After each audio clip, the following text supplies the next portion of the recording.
SPSC paper leakage వ్యవహారంలో పోలీసులు కీలక సమాచారం సేకరించారు.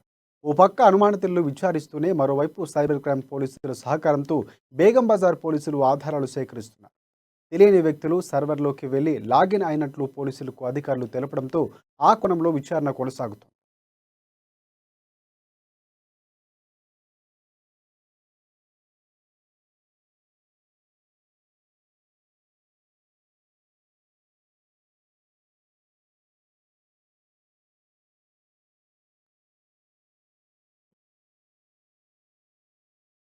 దళారుల వ్యవహారం కూడా బయటకు రావడంతో అనుమానితుల వేటలో టాస్క్ ఫోర్స్ పోలీసులు నిమగ్నమయ్యారు.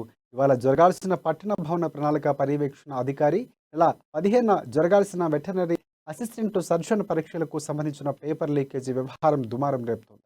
ఇప్పటికీ ఈ కేసులో అనుమానితులుగా ఉన్న ప్రవీణ్ను అదుపులోకి తీసుకుని విచారిస్తున్న పోలీసులు అతని నుంచి పేపర్ కొనుగోలు చేసినట్లు కూడా ఆరోపణలు వచ్చిన ముగ్గురిని కూడా అదుపులోకి తీసుకుని విచారిస్తున్నారు. వారి వద్ద నుంచి పేపర్లు కొనుగోలు చేసినట్లు సమాచారం ఉన్న నలుగురు అభ్యర్థులు సైతం పోలీసులు విచారిస్తున్నారు.